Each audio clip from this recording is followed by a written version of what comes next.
இன்றைக்கி நாம் ஆடி மாத ஸ்பெஷலாக எங்கள் ஊரில் ஆடிப்புறத்துக்கு பத்ரகாளி அம்மன் கோவிலில் செய்கிற பச்சரிசி பாயாசம் பட்டையில் ஊற்றி இது போல் கொடுப்பாங்க. அம்புட்டு ருசியாக இருக்கும்.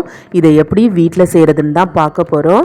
இந்த பச்சரிசி பாயாசம் செய்கிறதுக்கு அதிகமாக நேரம் எடுக்காது, அதிகமாக பொருட்களும் தேவையில்லை, ரொம்ப ரொம்ப சுலபமாக செய்யலாம். எப்படி செய்கிறதுன்னு பார்க்குறதுக்கு முன்னாடி வீடியோ பிடிச்சிருந்தால் லைக் பண்ணுங்கள், ஹைப் பண்ணுங்கள், சேனலையும் சப்ஸ்கிரைப் பண்ணி சப்போர்ட் பண்ணுங்கள். இந்த பச்சரிசி பாயாசம் செய்கிறதுக்கு எந்த பாத்திரத்தில் பாயாசம் செய்ய போகிறீங்களோ அந்த பாத்திரத்தில் 1.5 லிட்டர் அளவுக்கு தண்ணியை அளந்து எடுத்து சேர்த்துக்கோங்க. பாத்திரம் வந்துட்டு இது போல் நல்ல பெருசாக விரிஞ்ச கடாயாக இருக்கணும். இப்போது இந்த தண்ணியை அப்படியே எடுத்துகிட்டு போயிட்டு அடுப்பில் வச்சுட்டு கொதிக்க வச்சுடுங்க. இப்போது இந்த தண்ணி கொதிக்கக்கூடிய நேரத்திலே இன்னொரு பாத்திரம் எடுத்துகிட்டு அதில் 1 கப் அளவுக்கு பச்சரிசி அளந்து எடுத்து சேர்த்துக்கோங்க. இந்த பச்சரிசி வந்துட்டு 200 கிராம் இருக்கும். நான் குண்டாக இருக்கிற பச்சரிசி தான் எடுத்திருக்கேன். நீங்கள் ஒல்லியாக இருக்கிற பச்சரிசிலையும் இந்த பாயாசம் செய்யலாம். இப்போ இதோட தண்ணி சேர்த்துட்டு இதை ஒரு வாட்டி நல்லா அலசி கழுவி எடுத்துக்கோங்க. இப்போது நம்ம கொதிக்க வச்சுருந்த தண்ணி கொதிக்கிற ஸ்டேஜ் வந்துடுச்சு பாருங்கள். கொதிக்கிற ஸ்டேஜ் வந்ததுக்கு அப்புறமா நம்ம கழுவி வச்சுருந்த பச்சரிசி எல்லாத்தையுமே சேர்த்துடலாம். அரிசியை சேர்த்துட்டு அப்படியே விட்டுடாதீங்க. அரிசி எல்லாமே அடியில் போய் தேங்கிட்டு பாத்திரத்தில் ஒட்டிட்டு அடி பிடிச்சிடும். அதனால கரண்டி வச்சு இதை நல்லா கலந்து விடுங்க. இது போல் எடையாக கலந்து விட்டு அரிசி நல்லா குழைவாக வேகிற வரைக்கும் வேக வச்சுக்கோங்க. நல்லா சாஃப்டாக வெந்து வரணும். இப்போ இந்த அரிசி வேகக்கூடிய அதே நேரத்திலேயே இன்னொரு பாத்திரம் எடுத்துகிட்டு 2 கப் அளவுக்கு சர்க்கரை பொடிச்சு சேர்த்துக்கோங்க. நான் பெரிய பெரிய துண்டாக தான் இடித்து சேர்த்துக்கிறேன். நீங்கள் பொடியாக இடித்து சேர்த்துக்கிறதா இருந்தால் 1.5 கப்பு சேர்த்துக்கிட்டா போதும்.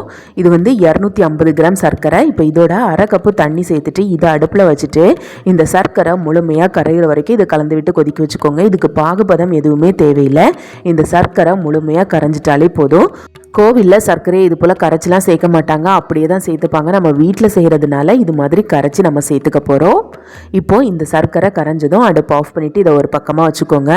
இப்போ நம்ம ஏற்கனவே வேக வச்சுருந்தா பச்சரிசியும் நல்லா குழைவாக சாஃப்டாக வெந்துடுச்சு. இந்த பக்கத்துக்கு வேக வச்சுக்கோங்க.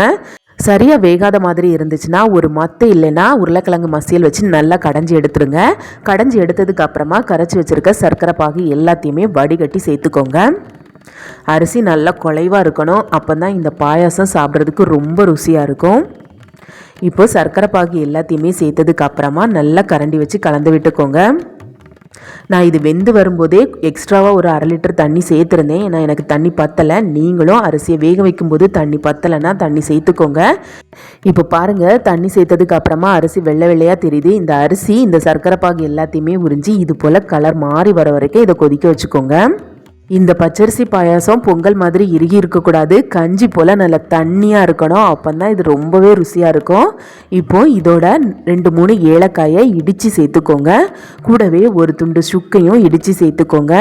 கூடவே தாராளமாக தேங்காய் துருவி சேர்த்துக்கோங்க. தேங்காய் அதிகமாக சேர்க்கணும், அப்போ தான் இந்த பாயாசத்துக்கு ருசியே. இப்போ தேங்காய் சேர்த்ததுக்கு அப்புறமா இதை எல்லாத்தையுமே நல்லா ஒன்று சேர கலந்து விட்டுட்டு நல்லா தலை கொதிக்கிற வரைக்கும் கொதிக்க வச்சுக்கோங்க. அந்த சுக்கு பொடி நல்லா கரைஞ்சி வரணும். அதனால இதை நல்லா கலந்து விட்டுடுங்க. பாயாசத்தோட பக்குவத்தை பாருங்கள், கஞ்சி போல் நல்லா தண்ணியாக இருக்கா, இந்த பக்குவத்துக்கு இருக்கணும். இப்போ இதோட கடைசியாக கோவிலோட தெய்வீக வாசனை இருக்கிறதுக்காக ஒரு சின்ன துண்டு பச்சை கற்பூரத்தை இந்த மாதிரி பொடிச்சு சேர்த்துக்கோங்க. உங்ககிட்ட பச்சை கற்பூரம் இல்லைன்னா விட்டுடுங்க. இப்போ பச்சை கற்பூரம் சேர்த்துட்டு நல்லா கலந்து விட்டுடுங்க. இப்போ அவ்வளோதாங்க, பாயாசம் சூப்பராக ரெடி ஆயிடுச்சு. பார்க்கவே உங்களுக்கு தெரியும் எவ்வளோ தண்ணியாக இருக்குது பார்த்தீங்களா. இந்த மாதிரி நல்லா தண்ணியாக இருக்கணும். இந்த மாதிரி தண்ணியாக செஞ்சு பட்டையில் சூடாக ஊற்றி கொடுப்பாங்க, அவ்வளோ ருசியாக இருக்கும். இப்போ கடைசியாக அடுப்பை ஆஃப் பண்ணிவிட்டு நெய்யில் 10 போல் முந்திரி பருப்பை நான் வறுத்து சேர்த்துக்கிறேன். கோவிலில் இது சேர்த்துக்க மாட்டாங்க, நீங்களும் சேர்க்காமலேயே செய்யலாம். அவ்வளோதாங்க. இப்போ நல்லா சூடாக பச்சரிசி பாயாசம் ரெடியாக இருக்குது. இதை நல்லா சூடாகவே பட்டையில் ஊற்றி குடித்தா அம்புட்டு ருசியாக இருக்கும். அந்த பட்டையோட ஃப்ளேவர்லேயே இதோட ருசி இன்னும் அதிகமாகுங்க. கண்டிப்பாக உங்களால் முடிஞ்ச வரைக்கும் பட்டையில் ஊற்றி இதை குடிக்க பாருங்கள்.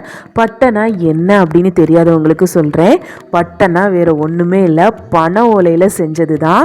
பனை ஓலை கிடைக்காதவங்க வாழை இலை கிடச்சிருந்தாலும் கூட பாத்திரத்தில் வாழை இலையை கீழே வச்சுட்டு அதுக்கப்புறமா இதை ஊற்றி குடிங்க. அந்த வாழை இலையோட ஃப்ளேவர்லையாவது இதோட ருசி கொஞ்சம் அதிகமாக நல்லா வாசனையாக இருக்கும். முடிஞ்ச வரைக்கும் பட்டையிலேயே ஊற்றி குடிச்சு பாருங்கள், ரொம்ப ருசியாக நல்ல மணமாக இருக்கும். அப்புறம் என்ன, வீடியோ பிடிச்சிருந்தால் லைக் பண்ணுங்கள், கமெண்ட் பண்ணுங்கள், சேனலையும் சப்ஸ்கிரைப் பண்ணி சப்போர்ட் பண்ணுங்கள்.